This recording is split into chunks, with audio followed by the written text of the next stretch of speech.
आज हम लोग करेंगे क्वेश्चन नंबर 9 जिसमें कहा गया है कि a bullet hits a block kept at rest on a smooth horizontal surface and get embedded into it. Which of the following does not change? Linear momentum of the block, kinetic energy of the block, gravitational potential energy of the block and temperature of the block. तो देखिए इस question को करने के लिए question number 9, एक bullet है और वो बुलेट मान लीजिए इसका स्मॉल m मास है और ये v वेलोसिटी से मूव करती है और एक ब्लॉक रखा हुआ है जो कि कैपिटल M मास का है और जब ये जाती है तो इसमें एम्बेडेड हो जाती है, मतलब इसमें अंदर चली जाती है।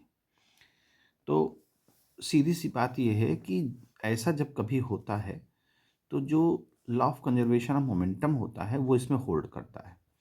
अगर हम इस पूरी दोनों को एक प्योर एक सिस्टम मान लें, एक सिंगल सिस्टम मान लें कि ये दोनों एक सिस्टम में एग्जिस्ट करते हैं, तो जो भी इसका मोमेंटम होगा और प्लस इसका मोमेंटम होगा वो आफ्टर एम्बेडेड जो भी इसका मोमेंटम आएगा वो कंजर्व रहेगा, क्योंकि इस केस में ऐसे हम मानेंगे कि कोई भी एक्सटर्नल फोर्स अप्लाई नहीं हो रहा है। जो ये दोनों आपस में जो भी इंटरेक्शन कर रहे हैं वो इंटरनल फोर्सेस के अंडर में एग्जामिन करेंगे। तो इसका मोमेंटम हम मान लेते हैं m स्मॉल v, और चूंकि ये रेस्ट में था तो इसका मोमेंटम जो है 0 हो जाएगा।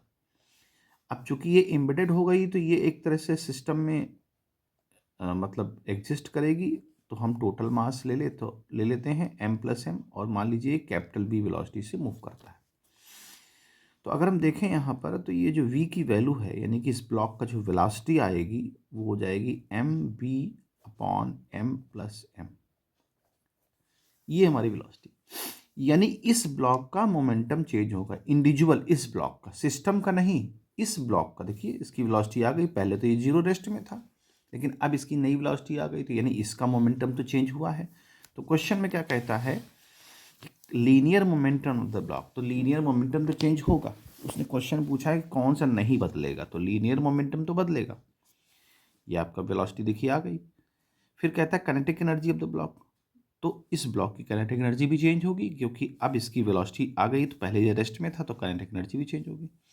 Gravitational potential energy of the block, तो ग्रेविटेशनल पोटेंशियल एनर्जी चेंज तभी होती है जब हम अर्थ से ऊपर या नीचे जाते हैं। तो हम चूंकि उसी स्ट्रेट लाइन पर मूवमेंट कर रहे हैं तो यहाँ पर काइनेटिक एनर्जी ये ग्रेविटेशनल पोटेंशियल एनर्जी चेंज नहीं होगी। ये सी ऑप्शन सही है। फिर बोलता है टेम्परेचर ऑफ द ब्लॉक, तो देखिए टेम्परेचर तो बदलेगा ब्लॉक का, क्योंकि जब ये इसके अंदर इंसर्ट करेगी तो यहाँ फ्रिक्शन यूज होगा। जब ये थोड़ा चलेगी तो फ्रिक्शन क्रिएट होगा जिसकी वजह से इसमें हीट प्रोड्यूस होगी और हीट प्रोड्यूस होगी तो टेम्परेचर बढ़ेगा। तो हम ये कह सकते हैं कि जो सी वाला ऑप्शन है वो ग्रेविटेशनल पोटेंशियल एनर्जी जो है वो नहीं बदलेगा, बाकी सब बदल जाएगा। तो इस तरह से इस क्वेश्चन को सॉल्व करेंगे।